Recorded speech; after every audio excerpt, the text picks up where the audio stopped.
Halo semuanya, perkenalkan nama saya Isyana Balkis dari Program Studi Administrasi Perpajakan Program Pendidikan Vokasi UI 2024 dengan NIM 2406414643. Jadi hari ini saya akan mengerjakan UAS PPHOP yaitu bagaimana menjelaskan tahapan mengisi SPT PPH orang pribadi. Di sini saya memakai akun dari WP orang pribadi yang bekerja sebagai karyawan tetap.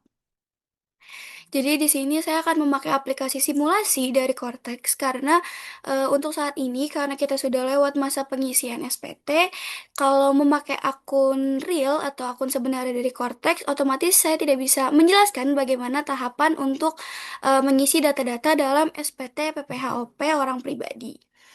Ya, jadi kita lanjut aja. Yang pertama kita buka dulu di portal WP simulasi-pajak.go.id. Lalu kita masukin akun yang udah dibuat dari DJP Online. Jadi syarat untuk masuk ke akun simulasi itu adalah kita harus mempunyai akun DJP Online terlebih dahulu. Nanti di akhir akan saya jelaskan bagaimana cara membuat akun simulasi jika teman-teman ingin mencoba simulasi bagaimana mengisi SPT tahunan kalian.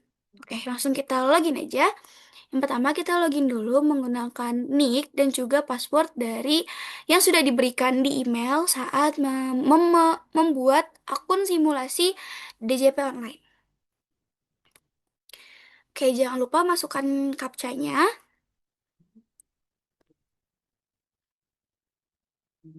Lalu kita login. Eh, ini kita ulang lagi, sekali lagi, pastikan captcha-nya benar ya teman-teman.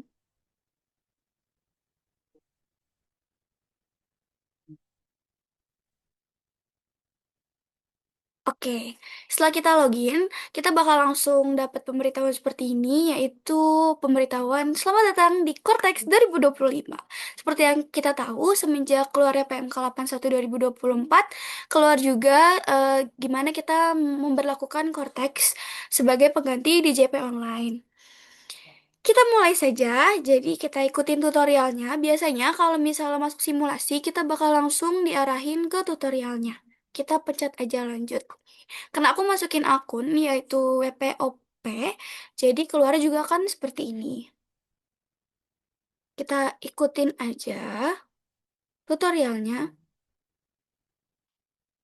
Karena kita mau ngisi SPT tahunan OP, jadi nanti kita oke-okein aja dulu semuanya, baru nanti aku bakal jelasin gimana caranya ngisi SPT PPHOP karyawan tetap.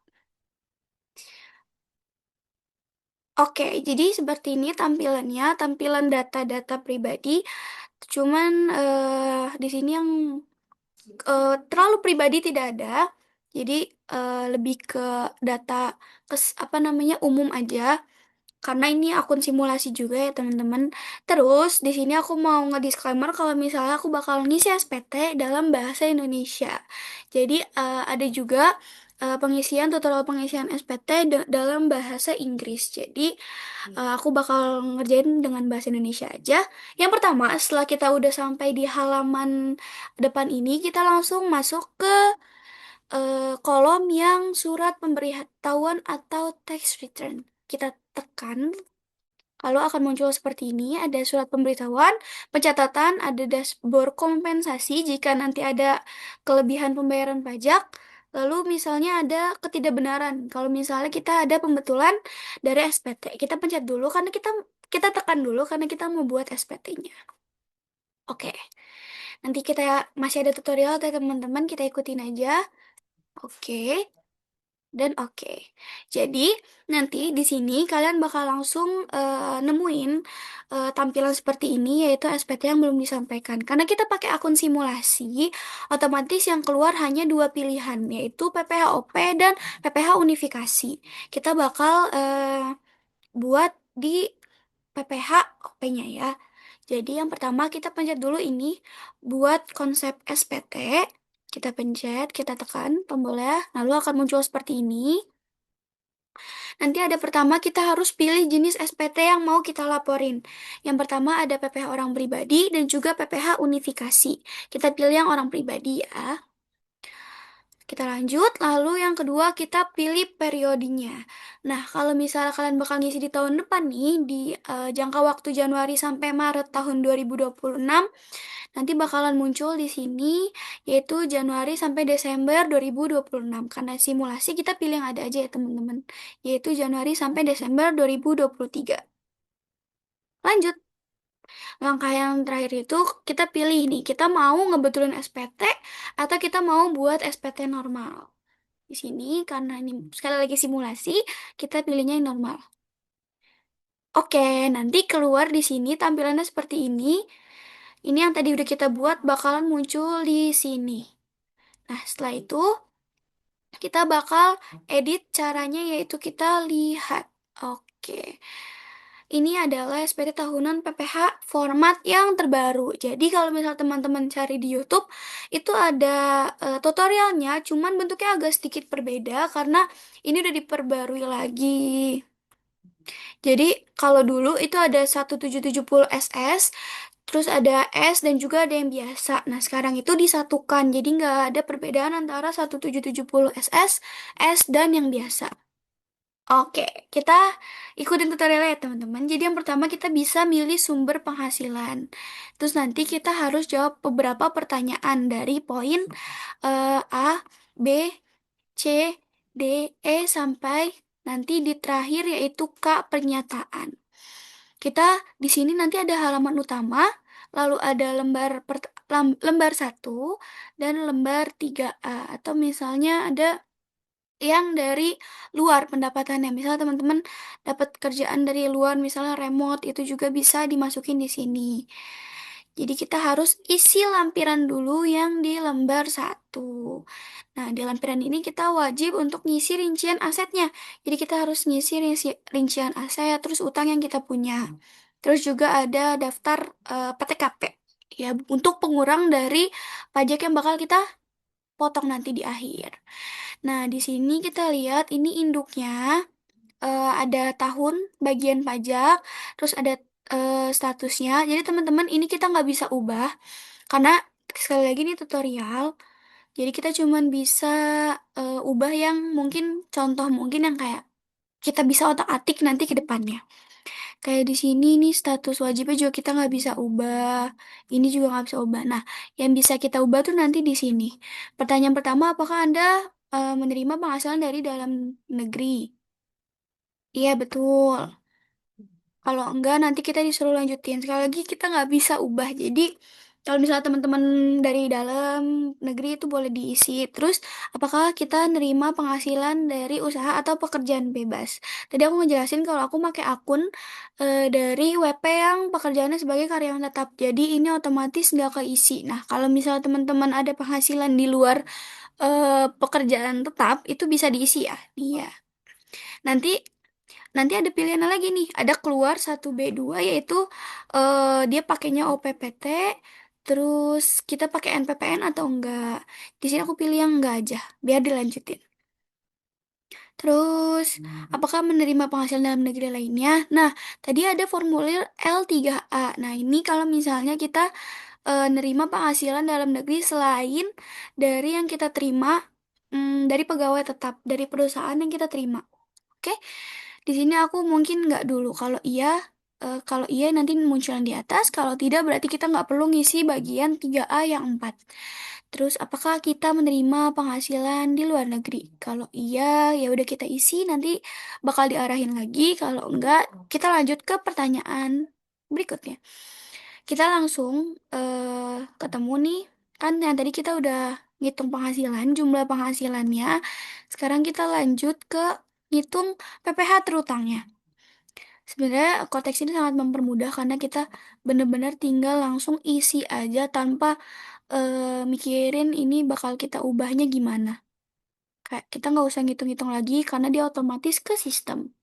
Dan nanti ada penghasilan neto setahun kayak biasa bahkan tanpa si Cortex itu atau kita sebagai mahasiswi dan mahasiswa perpajakan udah tahu ngitungnya.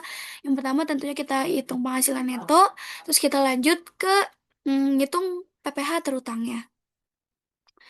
Terus setelah kita hitung penghasilan neto dari beberapa sumber tadi, kalau misalnya teman-teman punya penghasilan dari sumber lain, terus di sini ada pertanyaan, apakah terdapat pengurang atau biaya yang dibayar selain dalam formulir yang udah diberikan dari perusahaan? Kalau enggak, kita lanjut. Di sini ada penghasilan neto setelah dikurangi oleh biaya zakat yang tadi belum tercantum dalam bukti potong. Lalu ada PTKP-nya di sini karena WP yang aku pakai akunnya itu merupakan K3, jadi otomatis nanti K3-nya bakal terisi 72 juta. Terus setelah itu PH neto tadi bakal dikurangi dengan biaya dan juga PTKP dan hasilnya akan ke PKP. Oke, di sini ini hanya contoh ya teman-teman. Terus di sini misalnya ada utang penghasilan. Terus apakah terdapat pengurang PPh terutang lain? Misalnya ada biaya-biaya lain gitu kan. Jika tidak ada, kita lanjut ke pertanyaan berikutnya. Nah, ini adalah PPh terutang setelah udah dikurangi oleh utang pajak penghasilan. Setelah kita selesai dicek, kita ngitung misalnya nanti ada kredit pajak.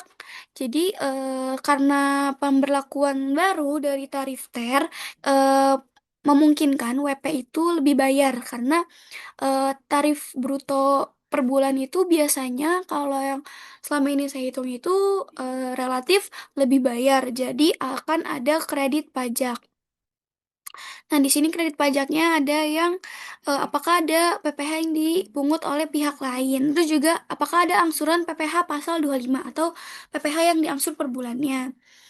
Oke, jadi kalau misalnya memang ada nanti bisa diisi di sini. Misalnya 100 juta sekian nanti bisa diisi di sini. Kalau misalnya teman-teman punya surat tagihan pajak dari PPh pasal 25.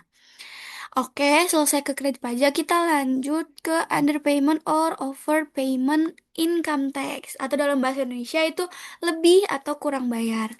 Oke, mungkin tadi aku ada kesalahan. Kalau kredit pajak itu berarti dari pajak lain selain PPh satu atau PPh-OP, baru nanti lebih dan kurang bayarnya akan ada di poin yang E, atau underpayment or overpayment income tax.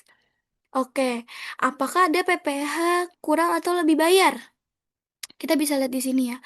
Caranya berarti otomatis kita cari lebih atau kurang bayar itu yaitu dari PPh terutang dikurang atau dikurang dengan angsuran yang sudah kita bayar. Nanti kalau misalnya situasinya PPh yang sudah kita bayar atau kredit pajak dari PPh pasal 25 itu lebih tinggi dari PPh satu yang seharusnya kita bayar, otomatis kita bakal mendapat kompensasi atau restitusi. Kalau misalnya ternyata kredit pajaknya itu lebih kecil daripada PPh yang seharusnya terutang, otomatis kita harus membayar kekurangan dari pajak PPh satu yang terutang. Oke, di sini ada pilihannya atau tidak untuk apakah ada persetujuan pengangsuran atau penundaan. Misalnya teman-teman ada eh, kesulitan atau kendala dalam pembayaran pajak, nanti teman-teman bisa mengajukan persetujuan angsuran atau penundaan pembayaran pajak untuk meringankan. Baru nanti di poin 11C adalah income tax yang harusnya kita bayar. Gitu teman-teman. Nah, di sini ada poin F, di mana keadaan kalau misalnya kita mau ngisi pembetulan. Misalnya di tahun sebelumnya kita ada terdapat kesalahan bayar atau mungkin kesalahan hitung itu nanti bisa masuk di SPT pembetulan. Nanti ada poin 12A dan 12B yaitu kurang atau lebih bayar pada SPT yang dibetulkan, lalu ada eh, berapa yang harus kita bayar karena pembetulan. Nah, jadi nanti dikumulatif misalnya di sini udah ada yang lebih bayar di poin 11, maka harus dikurangi sama PPh kurang atau lebih bayar di poin 12A. Misalnya teman-teman lebih bayar nih di tahun ini sebesar 10 juta.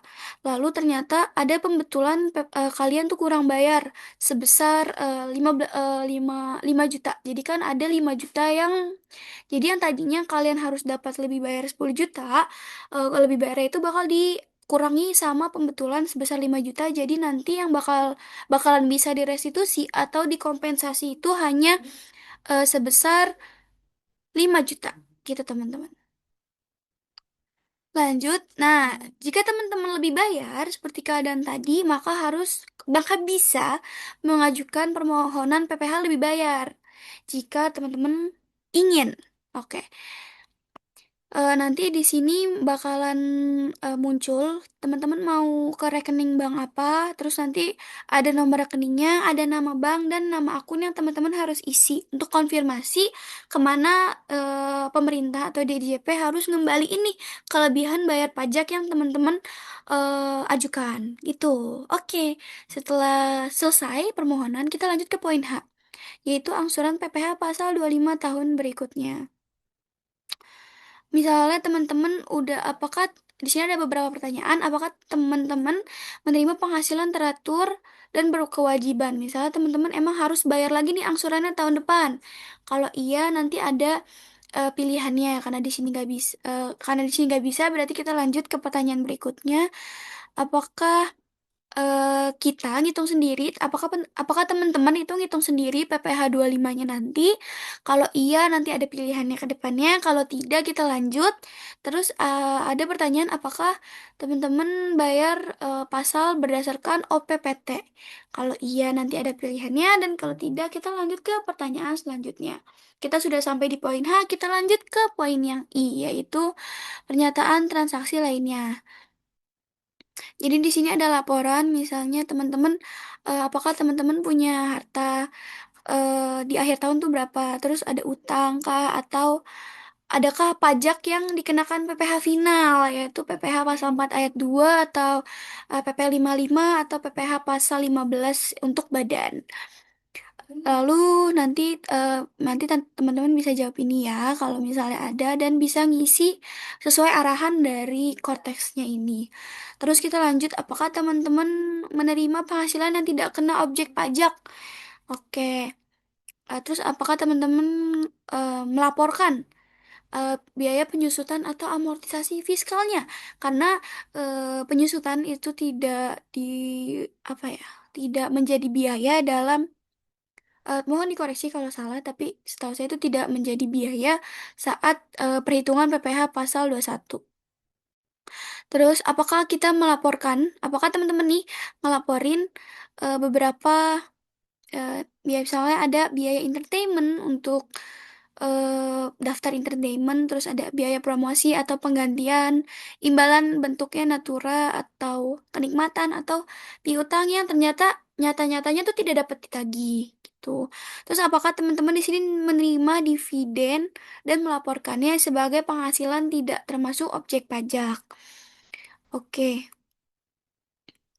Bisa, karena ada beberapa dividen yang termasuk objek pajak ya teman-teman, tapi dia masuknya ke final, pembagian dividen dari PPh pasal 4 ayat 2. Lalu apakah kelebihan atas PPh finalnya itu bisa dimintakan kembali? Oh ya, apakah teman-teman ternyata pas ada kelebihan final itu, teman-teman mau minta kembalian nih, ternyata lebih bayar dari finalnya. Nah, teman-teman bisa mengajukan permohonan kembali. Oke. Lalu di sini teman-teman bisa nambahin beberapa data lain. Nah, di sini udah ada ya.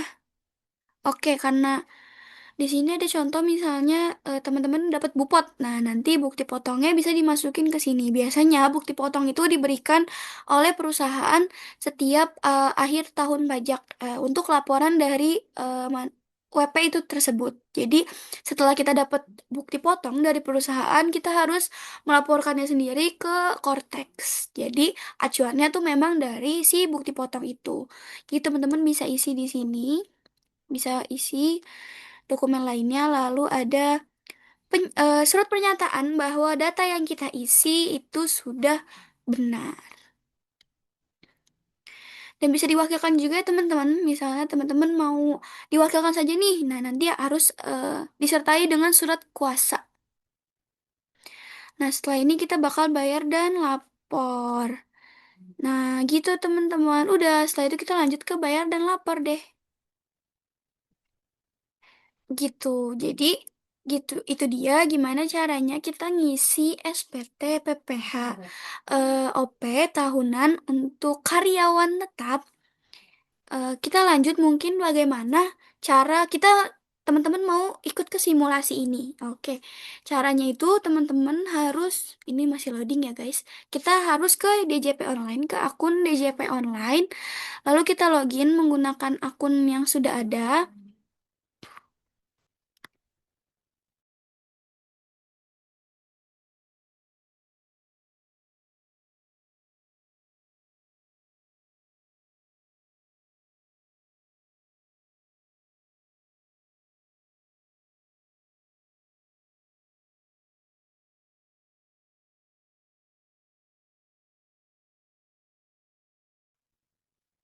Oke, lanjut ke kata sandinya.